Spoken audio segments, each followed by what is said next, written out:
we're fortunate to have YouTube launched in 2009 because, of course, 2009 was an important year for public opinion, the elites and the media, in that it was the year of the European parliamentary elections. And you see here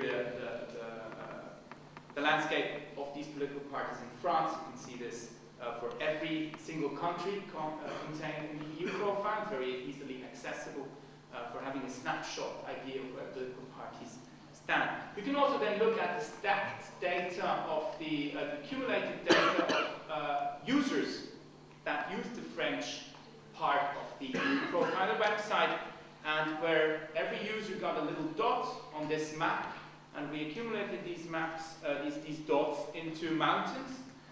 Some people say because I'm Swiss, but we like these mountains of public opinion here, public opinion of users of EU Profiler, and we put on top of these hills, we put the parties, and you can even move around these mountains and look at how the user, in this case in France, it was about, let me see, 42,000 people that have been filling this out. What we hope for is a way of overcoming the low turnout problem by being able to calibrate information from a voting advice application by means of a tiny survey.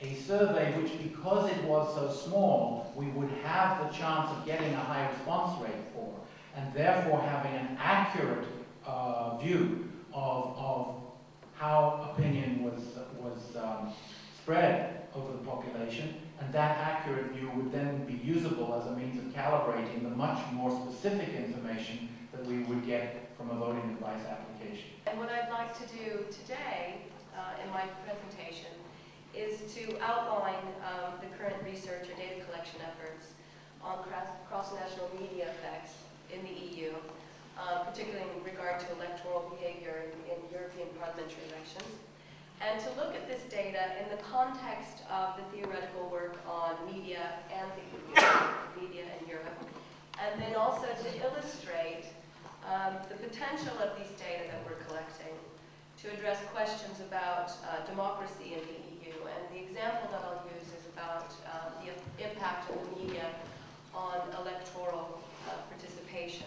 It is important to note that when coverage does look more like a first-order election, in other words, there's more media coverage, that it does impact on what we see as some second-order effects, which are turnout. We think it's important to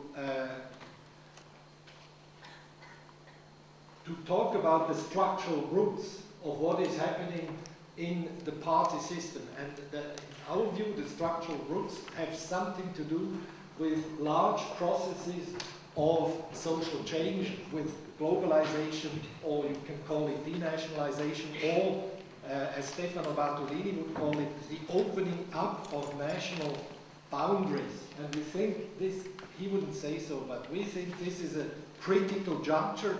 And as you know, critical junctures in Rockeanian thinking are linked to new cleavages. And we think they are linked to a conflict or a cleavage between globalization winners and losers. And we think that it is mainly done by parties who articulate the anxieties of the losers. And those parties who up to now have done that with most success are the new populist parties of the right and or transformed mainstream liberal or conservative parties. So the place where the action is on the right for this new cleavage. And it is above all the cultural anxieties which constitute the common denominator of the losers, given the diversity in economic terms of the interests of those losers. I don't dare to explain you the main feature of this new democratic tool which is introduced by the treaty, the European Citizens Initiative. In a nutshell, it will enable at least 1 million citizens from a significant number of member states to call directly the Commission in bringing forward a new policy initiative. The treaty also provides that all the conditions and the modalities for the citizens to exercise these rights must be decided in a regulation that the Commission will have to present and the two co-legislators will have to adopt on decided to put forward a green paper that was adopted quite recently on 11th of November in order to seek the views of all interested parties. It's important, in my view, to say that the real test for this instrument will be practice. Even with the most perfect and beautiful instrument in place, only practice will say if citizens will make use of this instrument.